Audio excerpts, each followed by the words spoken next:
اعوذ باللہ من الشیطان الرجیم بسم اللہ الرحمن الرحیم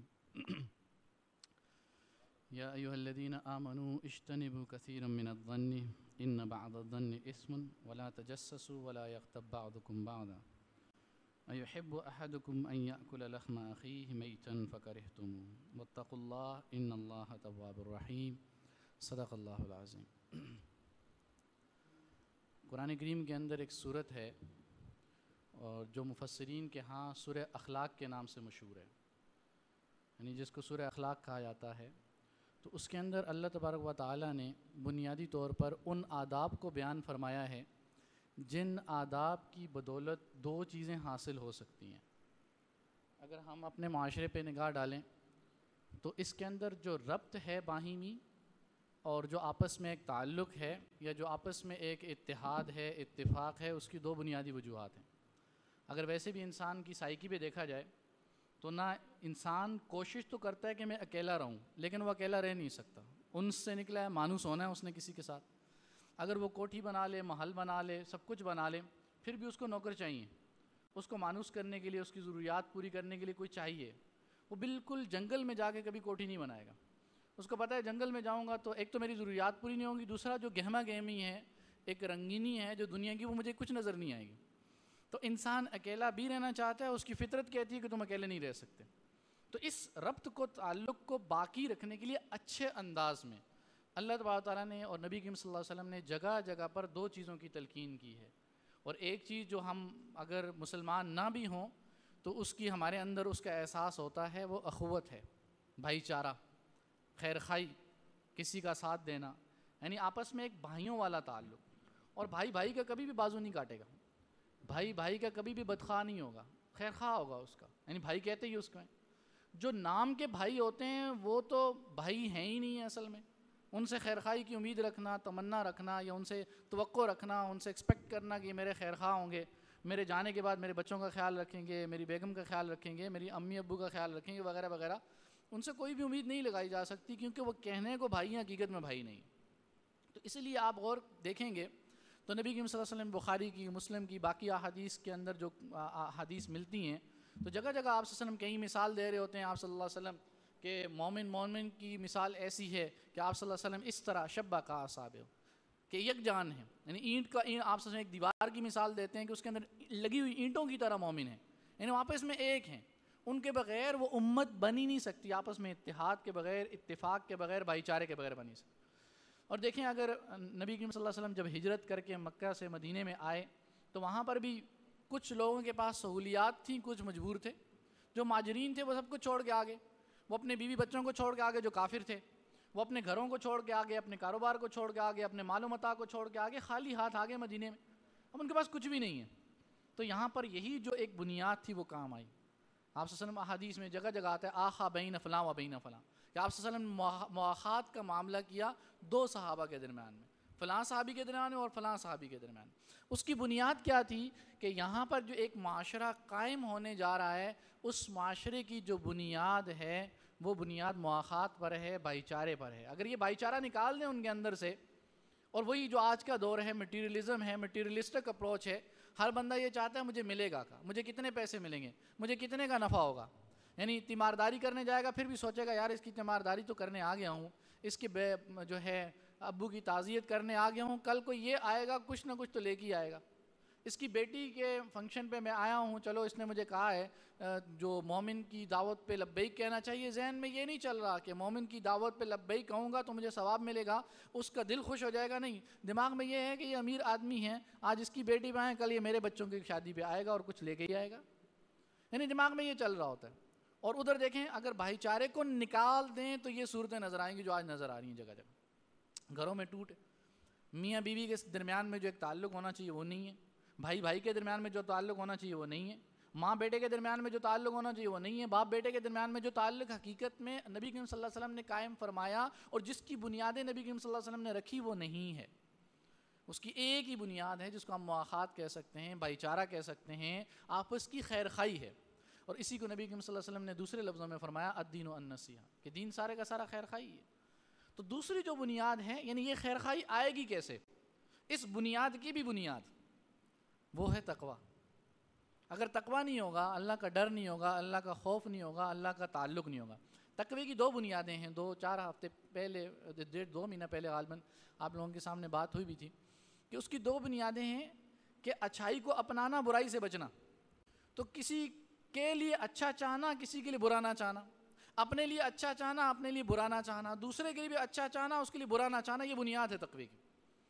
اور اللہ تبارک تعالیٰ کے ساتھ جو رشتہ ہے وہ اچھائی کا رکھنا، برائی کا نہ رکھنا، اللہ کے اوامر کو ماننا اور نواہی سے بچنا، یہ تقوی کی بنیاد ہے۔ اور اگر یہ دل میں اللہ کا خوف نہیں ہے، اللہ کا ڈر نہیں ہے، اللہ کی خشیت نہیں ہے، اللہ کا احترام نہیں ہے، تو بھائی چارہ وجود میں آ ہی نہیں سکتا۔ بھائی آپ اپنے پیسے کو کیوں قربان کریں گے؟ آپ اپنی جان کو کیوں قربان کریں گے؟ اپنے وقت کو کیوں قربان کریں گے؟ کوئی لالچ تو ہونا چاہیے نا۔ اگر اللہ سے کوئی امید ہی نہیں ہے تو کیوں قربان کرے گا کوئی؟ اور وہی وجہ ہے آج جو تعلقات ہیں جن میں سب میں پیسہ پیسہ پیسہ، مالی مفاد یا کوئی اور مفاد وابستہ ہوتا ہے، تب کوئی کام کرتا ہے، ورنہ کوئی نہیں ہے۔ اور تقوی والوں کا کیا مفاد ہوتا ہے کہ میں اس کے کام آؤں گا، اللہ مجھے بس آگ سے بچا لے گا، مجھے جنت دے دے گا، مجھے اللہ دے گا۔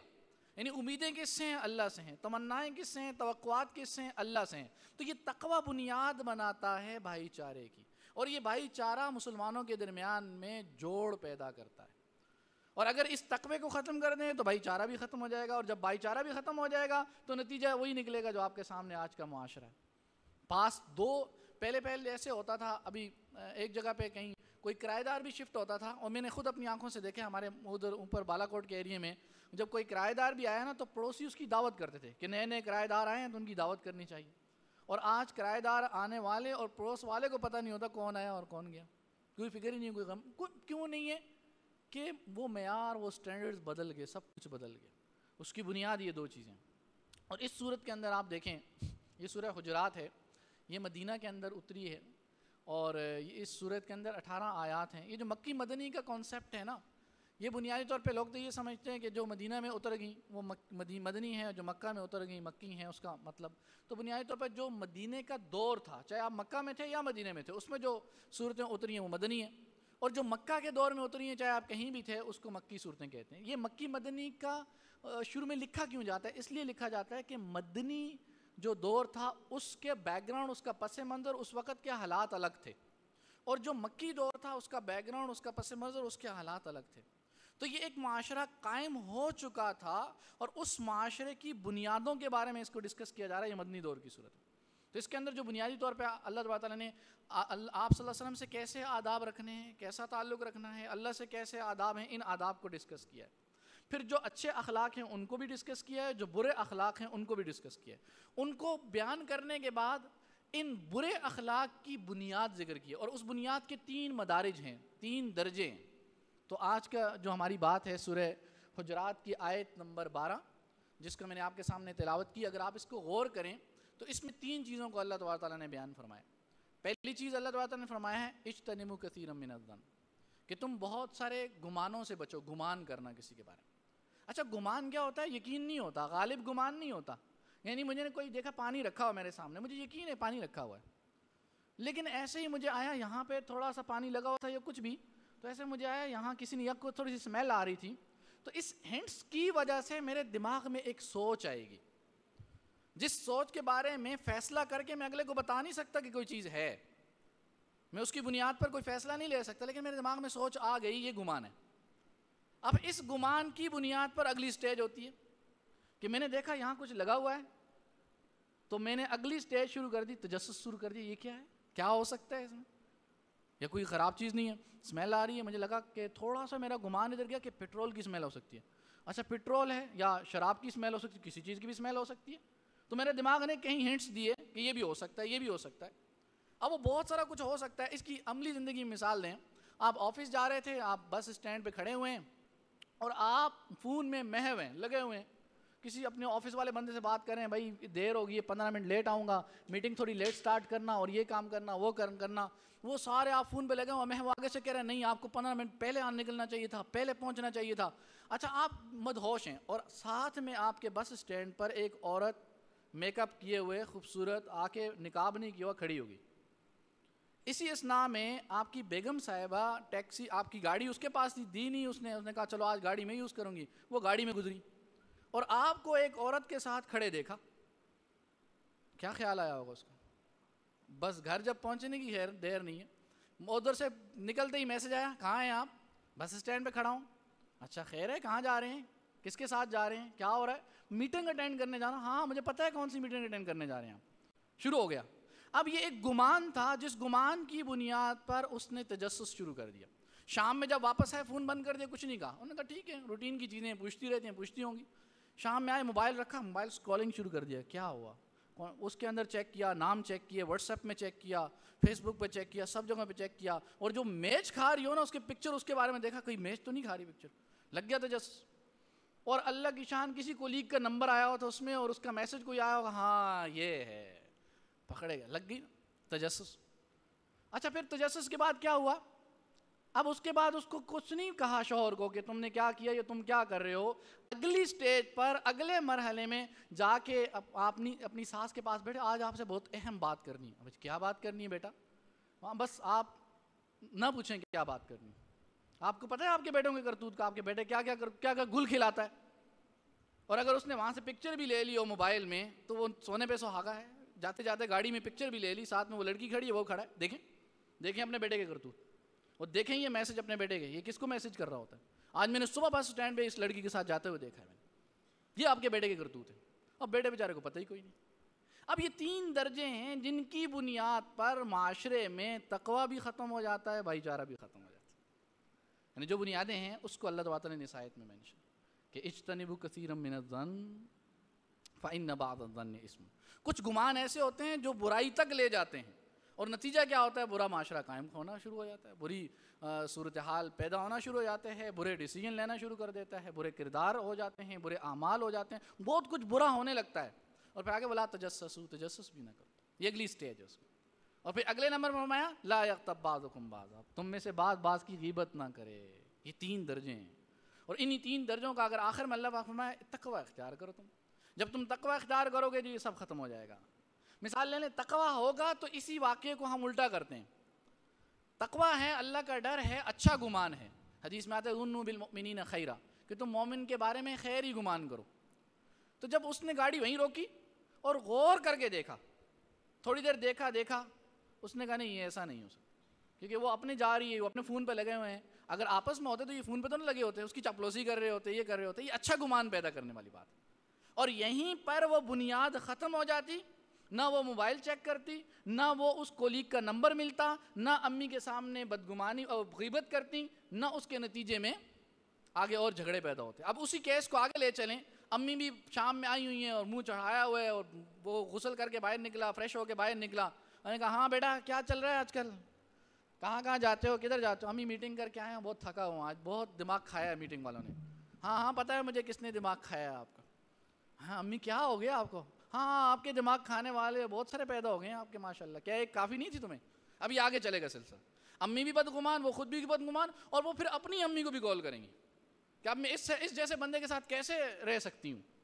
پھر اپنی بہن کو بھی بتائیں گی، پھر اس کے دوستوں کو، اس کی سہیلیوں کو، سب کو بھی بتائیں گی. پھر اس کے بعد مفتی صاحب کو کال بھی کریں گی کہ ایسا بندہ ہو جو دوسروں کی عورتوں کے ساتھ گھومتا پھرتا ہو، مجھے اس کے ساتھ رہنا چاہیے نہیں رہنا چاہیے. مولوی صاحب کہیں گے بھائی تمہیں خیال کرنا چاہیے، اور فلاں وہ آگے پھر لے جائے گی، اور اس کے بعد فتویٰ بھی آ جائے گا. اس فتوے کو بنیاد بنا کے وہ ڈیسیجن لینے پہلے خلا کے لیے ریٹ بھی دائر کر دے گی، یہ بھی ہوگا وہ بھی ہوگا، اور بالکل ایک چھوٹی سی بات کا رشتہ ختم ہو جائے گا. وہ 3 بچے جو اس کے تھے کل ماں کو ترس رہے ہوں گے، وہ 3 بچے اگر ماں کے پاس ہیں تو باپ کو ترس رہے ہوں گے. یہ سچویشن ہو جائے گی. لیکن اگر اس کو الٹا کر دیں، وہیں پہ وہ اس گمان کو ختم کر دے، وہ اچھا سوچے، غلط نہ سوچے، تو اس کے نتیجے میں یہ سب کچھ نہیں ہونا. نہ گھروں میں ٹوٹ پھوٹ پیدا ہونی ہے، نہ تباہی ہونی ہے. یہ تو گھر کا معاملہ تھا. آفس میں چلے جائیں وہاں بھی یہ حال ہے، وہاں بھی اسی طرح کے معاملات ہوتے ہیں. آپ سوچیں آپ کے ارد گرد یہ معاملات کی بنیادی ہی یہی ہے. یعنی جو ہم جتنے بھی پرابلمز ہیں ان کے پیچھے بنیاد سٹارٹ یہاں سے ہوتی ہے. اسی طرح میں نے کچھ عرصہ پہلے آپ لوگوں کی حدیث سنائی بھی تھی.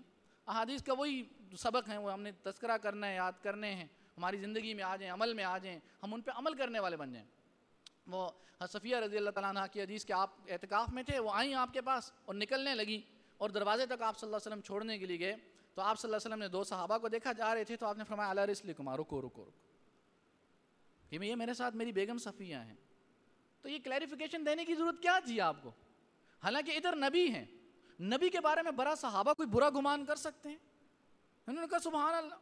ہم سوچ بھی سکتے ہیں آپ کے بارے میں برا گمان، پھر بھی کہاں نبی بھی اور اپنے صحابہ کو وضاحت دے رہے ہیں کہ یہ میری بیگم ہے، تو ہمیں بھی اپنی چیزوں کی وضاحت دینی چاہیے، ہمیں بھی اپنی فیلنگ. آج سب سے بڑا المیہ یہ ہے کہ پہلے گھر میں ہوتے تھے ایک دوسرے کے جذبات کو سمجھتے تھے، ان کے چہروں کی جو ایکسپریشنز ہوتے تھے ان کو جانتے تھے کہ جب یہ موڈ آف ہو تو اس کے چہرے کے ایکسپریشنز ایسے ہوں گے، اس کے چہرے کے اثرات ایسے ہوں گے، جب موڈ اچھا ہوگا تو ایسے ہوں گے، جب دکھ میں ہوں گے تو ایسے ہوں گے، جب پریشانی میں ہوں گے تو ایسے ہوں گے. آبزرو کریں گے تو پتہ ہوگا نا. اور آج چہرہ دیکھا جا رہا ہے موبائل کا، چہرہ دیکھ رہا ہے لیپ ٹاپ کی اسکرین کا. تو جب مشین سے تعلق جڑ گئے ہیں، جذبات تو پتہ ہی نہیں ہے نا. اب اگلے بندے کو چہرے کو 10 بار بھی دیکھ لیں اس کو سمجھ نہیں آنا کیا ہو رہا ہے اس کے پیچھے، بیک گراؤنڈ میں چل کیا رہا ہے. جب سمجھ ہی نہیں آیا، وہ بتلا بھی نہیں رہا، تو اس کے ہاں اس کی درد کو کہاں جانے. وہ کسی کے جو ناز ہیں نخرے ہیں اس کو کیا پتا گزرتی سید پر کیا ہے دل صیاد کیا جانے.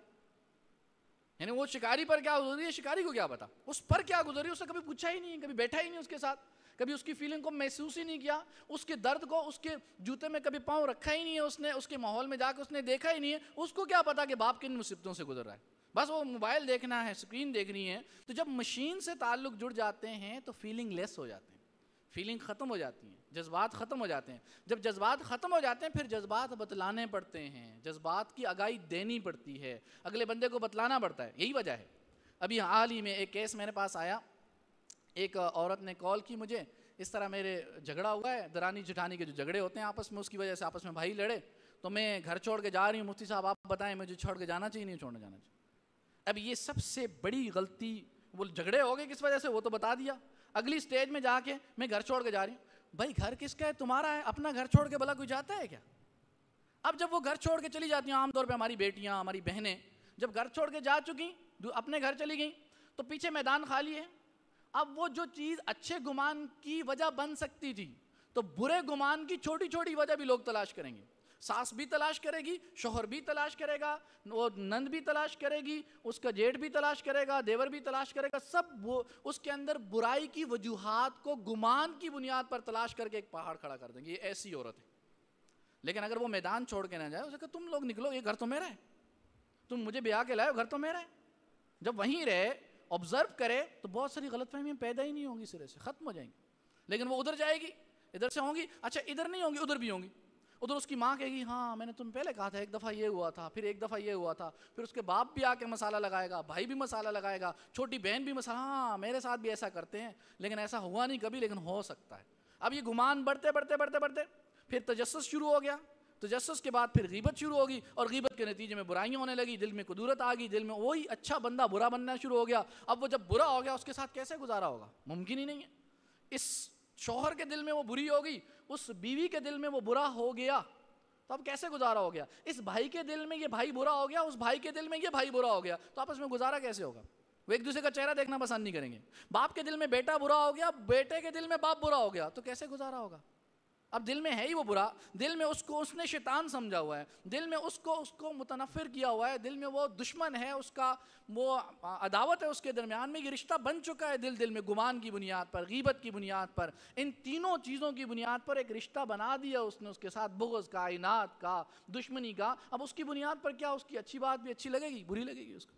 وہ سمجھے گا یہ چاپلوسی کر رہا ہے، یہ بیٹا مجھ سے پیسے نکلوانا چاہتا ہے. اور باپ اگر کوئی اچھی بات کرے گا، ہاں بس آپ نے اپنا غلام بنا کے رکھنا ہے، ہمیں اپنی زندگی جینے نہیں دینی آپ نے، وہ یہی سمجھے گا ہمیشہ.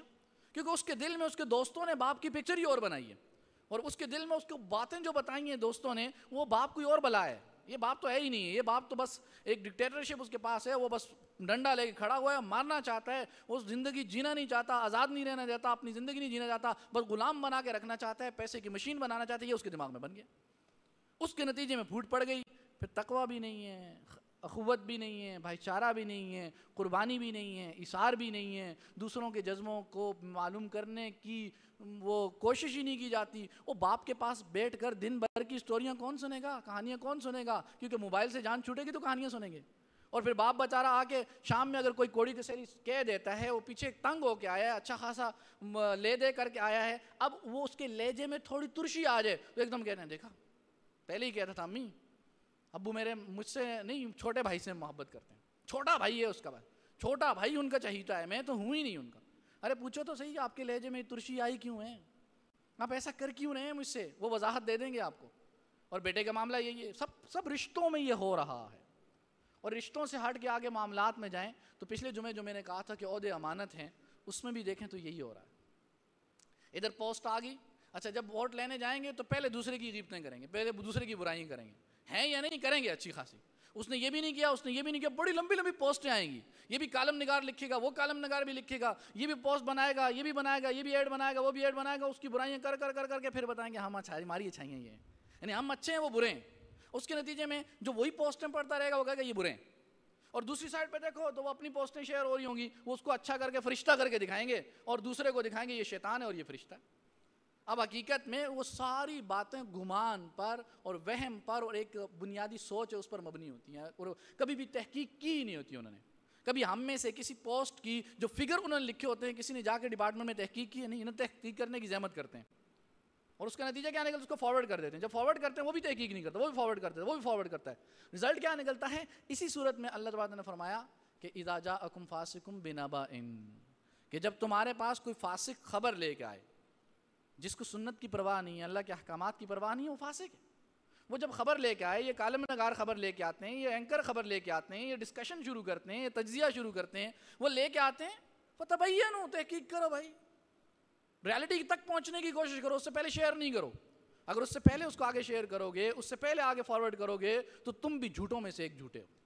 کفا بالمرء کذبا ان یحدث بکل ما سمع، کہ تمہارے جھوٹا ہونے کے لیے اتنا کافی ہے کہ جو دل میں آئے آگے چلتا کر دو، جو بات کسی نے کہی ہے ویسے ہی چلتا کر دو، تحقیق کیے بغیر. اور یہ بنیاد ہے کہ برے گمان شروع ہوئے، تجسس کیا. اور تجسس کیا ہوتا ہے؟ اس کی اچھائیاں تلاش نہیں کی جاتی. کوئی بھی ووٹر ملے گا تمہیں، کوئی بھی جو آپ نے کوئی نامزد کیا ہے بندہ، اس نے اپنے آپ کو پیش کیا ہے، اس کی ساری برائیوں کی لسٹ بنانے کی کوشش کی جائے گی. تجسس اس کا ہوگا. اور پھر کیا ہوگا؟ اللہ کہتے ہیں لا یغتب بعضکم بعضا، کہ تم ایک دوسرے کی غیبت نہ کرو. نہیں، وہ غیبت بھی کریں گے. غیبت کیا ہے؟ ذکر اخاک بما یکرہ، کہ تم اپنے بھائی کا وہ تذکرہ کرو جو برائی اس کے اندر ہے، لیکن اس کے منہ پہ تذکرہ کرو تو اس کو برا لگے گی. یہ ذکر کرنا تمہارا غیبت ہے. اور جو اس کے اندر برائی ہے ہی نہیں ہے، وہ بہتان ہے، وہ اس سے بڑا گناہ ہے، تو غیبت بھی ہو جائے گی. اب غیبت کون سی پارٹی ہے، کون سے الیکشن ہیں، جلسے ہیں جن میں غیبت نہ ہوتی ہو؟ اور پھر یہاں کی بس نہیں ہے، گھر میں بھی ایک پی ٹی آئی والا ہے، ایک فلاں والا ہے، ایک فلاں والا ہے، ایک فلاں والا ہے. ابو اس پارٹی میں، بیٹا اس پارٹی میں، بہن اس پارٹی میں، چچی، نانی، تائی، خالی، ماما، چاچا، یہ سارے ادھر ادھر ہیں. پھر آپس میں کریں گے نہیں تمہارا برا ہے میرا اچھا ہے، اس کی برائیاں کی لسٹ پوری بتا دیں گے، یہ اس کی برائیوں کی لسٹ بتا دے گا. اچھائیوں پہ وہ اپنے اس کو فرشتہ بنا کے پیش کرے گا، وہ اس کو فرشتہ بنا کے پیش کرے گا. اس سے بڑا کوئی فرشتہ تو ہے کوئی نہیں. اس غیبت کی بنیاد پر آپس میں جھگڑے ہوں گے. اور وہ گھر انہوں نے کبھی ان کے گھر کو دیکھا تک نہیں ہے، کبھی انہوں نے ان کی پرواہ تک نہیں کی ہے کہ بجلی کا گیس کون بھرے گا، بیٹا بھرے گا یا باپ بھرے گا، بجلی کا بل کون بھرے گا، ان کو کوئی فکر نہیں ہے. بجلی آ بھی رہی آ رہی ہے، فکر ہے یا نہیں کس لیول کی آپ لوگوں کو سب کو اندازہ ہے. لیکن انہوں نے اپنے گھر کو ان کی خاطر تباہ کر دیا، اپنے اعمال بھی ضائع کیے غیبت کر کر کے، اپنے اوپر گناہ کا بار بھی ڈال دیا اور اپنے گھر کو بھی تباہ کر دیا. وہ گھر سکون میں تھا، آج بیٹا ادھر ٹیلی ویژن لگا کے دوسرا چینل دیکھ رہا ہے، یہ بیٹا ادھر والا چینل دیکھ رہا ہے. کیوں؟ کہ دونوں کی پارٹی الگ ہے. وہ بیٹا ملتا نہیں، سو ووٹ ڈالنے کے لیے جا رہا ہے، اس نے اپنا جھنڈا لٹکایا ہوا، اس نے اپنا جھنڈا لٹکایا ہوا ہے. تو بنیاد کیا ہے؟ اللہ نے تو ہمیں یہ نہیں کہا نا، اللہ کے نبی نے اور اللہ نے جتنی تعلیمات دی ہیں، دو بنیادیں ہیں اس کی. اگر اس کو دیکھ لیا جائے، پہلا تقوی کی بنیاد ہے، اللہ کا ڈر پیدا کر. اللہ کے لیے ہم ان باتوں کو چھوڑ دیں، یہ جو بنیادیں ہیں اس کو چھوڑ دیں، غیبت کو چھوڑ دیں، تجسس کو چھوڑ دیں، برے گمان کو چھوڑ دیں، کسی کے بارے میں بری سوچ ہے یہ چھوڑ دیں بھائی. تو جتنا جیسا سوچیں گے نا ویسا ہوگے. بخاری شریف کی حدیث ہے کہ انا عند ظن عبدی بی، کہ بندہ میرے ساتھ جیسا گمان کرے گا میں ویسے فیصلے کر دوں گا، میں ویسا بن جاؤں گا. اگر وہ گمان کرے گا کہ اللہ میرے ساتھ اچھا کرے گا، میرے لوگوں کے ساتھ اچھا کرے گا، اللہ سب کے ساتھ اچھا کرنا شروع کر دے گا. لیکن اگر وہ نیگیٹو اپروچ ہوگی، نیگیٹیوٹی کو کریٹ بھی کیا جائے گا، پروموٹ بھی کیا جائے گا، تو معاشرہ نیگیٹو پیدا ہو جائے گا. اور آج آپ دیکھیں کالم نگار، تجزیہ نگار، اداریے والے فلاں فلاں فلاں کیا لکھتے ہیں کہ پاکستان مر گیا، پاکستان ختم ہو گیا، پاکستان میں پانی کی بوند تک نہیں ہے، پاکستان میں یہ نہیں ہے، پاکستان میں وہ نہیں ہے، پاکستان میں یہ نہیں ہے. یہ نیگیٹیوٹی کو پھیلاتے چلیں گے. اور اللہ کے نبی کو دیکھو، اللہ کے نبی فرماتے ہیں حدیث پہ، آپ غور کریں، آپ حیران ہو جائیں گے. آپ ایک پودا لگا رہے ہیں، آپ کے ہاتھ میں پودا ہے، لگا رہے ہیں آپ، اور ادھر قیامت آ گئی. پودا لگانا چاہیے نہیں لگانا چاہیے بھائی؟ قیامت آ گئی، اب پودا لگانے کا کیا فائدہ؟ اللہ کے نبی کہتے ہیں پودا لگا دو. یعنی اتنی مثبت سوچ ہے کہ قیامت پتہ ہے آ گئی ہے، دنیا تباہ ہو رہی ہے، پھر بھی پودا لگا دو، کیونکہ تمہیں رزلٹ سے کوئی تعلق نہیں ہے. اور ادھر کیا ہے، نہیں کوئی ذرا سا بھی چانس سے پودا نہیں لگانا، خراب ہو جائے گا. تو اللہ کے نبی تو اتنی مثبت سوچ رکھنے والے اور اتنی مثبت سوچ دینے والے ہیں کہ تم اپنی طرف سے ایفرٹس کر لو، چاہے ریزلٹس آئیں یا نہ آئیں، قیامت تمہارے آنکھوں کے سامنے ہے، ریزلٹس ناممکن ہے پھر بھی کر دو تم، کیونکہ تم اس کے مکلف ہی نہیں ہو. اور ادھر کیا ہے، نہیں چھوڑ دو، یہ بھی چھوڑ دو، یہ بھی چھوڑ دو، یہ بھی چھوڑ دو، یہ بھی چھوڑ دو، نیگیٹیوٹی کو اور ساری برائیوں کو لا کے پاکستان کی آپ کے سامنے پیش کریں گے. وہ کہے گا قرضہ تو کبھی ختم نہیں ہونا، یہ حالات تو کبھی بدلنے نہیں ہیں، مایوس ہو کے بیٹھ جاتا ہے. ارے انہی لوگوں کی ذمہ داری ہے، ہم میں سے بھی جو لوگ اس چیز میں انوالو ہیں، جو لکھنے والے ہیں، بولنے والے ہیں، جن کے پاس کوئی نہ کوئی پلیٹ فارم ہے، ان کو چاہیے کہ پاکستان کے، اپنے گھر کے، اپنے فیملی کے، اپنے ادارے کے، اپنی کمپنی کے، جس جگہ پہ بھی ہیں آپ، اس کی نیگیٹو چیزوں کو پروموٹ نہ کریں، ان کو نہ پھیلائیں، وہ چیز تباہ ہو جائے گی. اگر آپ پاکستان کی اچھائیوں کو لے کے آئیں گے، آپ کا پاکستان بہت اچھا ہے. ارے باہر یورپ بہت ساری جگہوں پہ جاؤ، آپ مسلمان ہیں تو آپ تو بعض اوقات جگہوں پہ اذان تو سننے کے لیے ترس جائیں گے. جس اذان کو ہم روزانہ سنتے ہیں، اللہ اکبر، ایک دل کو سکون ملتا ہے. یہ اب تو روٹین میں ہو گیا نا، قدر گھٹا دیتا ہے یہ روز کا آنا جانا، ہمارے دلوں میں قدر ہی نہیں رہی اس کی. لیکن باہر جا کے دیکھیں، آپ کو اپنی مرضی کی زندگی جینے کو نہیں ملے گی، پابندیوں والی زندگی ہے، اپنی مرضی سے کما بھی نہیں سکتے. ایک میرا اسٹوڈنٹ ہے لندن کا، وہ کہنے لگا یہاں مجھے 2 کروڑ کا کاروبار کروں گا تو 6-8 کروڑ روپے 2 سال کے بعد بنا لوں گا، مجھے اس کا پتہ ہے. کیوں؟ میں نے کہا یار، کہنے لگا میں یہ اتنا باہر نہیں بنا سکتا لندن میں، اور بھی وہ لندن میں واپس نہیں آیا. تو میں نے کہا کیوں، ایسا کیا ہے؟ انہوں نے کہا وہاں ٹیکسز ایسے ہیں کہ میں اوپر نہیں جا سکتا، اور یہاں پہ کھلی چھوٹ ہے، مزہ کرو، بناؤ کاروبار. تو اس کے برا پہلو بھی ہے، اچھا پہلو بھی ہے. اگر مثال لیں، ایک آخری بات کے بعد ختم کرتا ہوں. جو کفر ہے نا، کفر میں ابھی کچھ دن پہلے ہمارے اعتکاف میں جب بات ہو رہی تھی، کیا کفر میں بھی کوئی اچھا پہلو ہے؟ نہیں ہے نا، کفر میں بھی اچھا پہلو ہے. ارے بھائی، اگر آپ کے اندر کفر کرنے کی، یعنی کسی کے انکار کرنے کی صلاحیت نہیں ہے تو آپ کا کلمہ بھی پورا نہیں ہوگا. آپ اللہ کے وجود کو تسلیم کرنے سے پہلے کہتے ہیں لا الہ، یعنی آپ باقی سارے معبود کا کفر کرتے ہیں، انکار کرتے ہیں کہ کوئی بھی معبود نہیں ہے. یہ اس کا پازیٹیو پہلو ہے کہ اگر آپ کے اندر یہ صلاحیت ہی نہ ہو تو آپ کہو گے نہیں، میں تو کسی اور کے خدا کا انکار نہیں کر سکتا، یہ ممکن نہیں ہے. وہ خفا ہو جائے گا. یہ صلاحیت نہ ہونا آپ کو مومن بنا ہی نہیں سکتی. اگر آپ کے پاس یہ صلاحیت نہیں ہے کسی کے معبود کے انکار کرنے کی، آپ مومن ہی نہیں بن سکتے. ناممکن بات ہے. یہ مثبت پہلو ہے اس کا، یہ انکار کی صلاحیت ہونا. وہ علامہ اقبال نے ایسے تو نہیں کہا تھا ہم کافروں کے کافر، کافر خدا ہمارا. ہم دوسروں کا انکار، جو اصل میں معبود نہیں ہے ان کا انکار کرنے والے ہیں.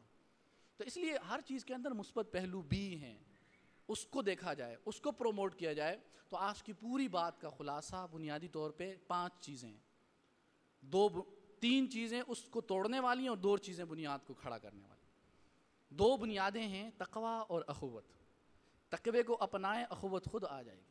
بھائی چارہ، ہمدردی، خیر خواہی، یہ 2 بنیادیں. ان دونوں کو توڑنے والی چیزیں 3 ہیں. نمبر 1 گمان، بدگمانی. بدگمانی کی دوسری سٹیج تجسس. تجسس کی تیسری سٹیج غیبت. یہ 3 بنیادیں ہیں جو آپ کے معاشرے کو تباہ کر رہی ہیں، اور یہ تقوی کا بھی بیڑا غرق کر دیتی ہیں اور آپ کی بھائی چارے کا بھی بیڑا غرق کر دیتی ہیں. تو آج کے بعد تہیہ کریں کہ نہ کسی غلط پوسٹ کو شیئر کرنا ہے، نہ کسی غلط معلومات کو آگے فارورڈ کرنا ہے. جو آپس میں ڈسکشن ہو رہی ہے، کوئی غیبت کر رہا ہے، اسے کہو بھائی میں غیبت نہیں سن سکتا، مجھ سے نہیں سنی جا سکتی. میرے نبی نے فرمایا، میرے اللہ نے فرمایا کہ کیا تم اپنے بھائی، مردہ بھائی کا گوشت کھانا پسند کرتے ہو؟ یعنی وہ دفاع بھی نہیں کر سکتا، مرا ہوا ہے، اب اس کا تم گوشت کھا رہے ہو، اپنے بھائی کا پسند کرتے ہو؟ نہیں. فَكَرِهْتُمُوهُ، تمہیں ناپسند ہے. تو یہ چیز بھی مجھے ناپسند ہے، یہ میرے اللہ نے کہا ہے. اللہ تعالیٰ ہمیں عمل کرنے کی توفیق عطا فرمائے. سبحان ربک رب العزت عما یصفون وسلام علی المرسلین والحمد للہ رب العالمین.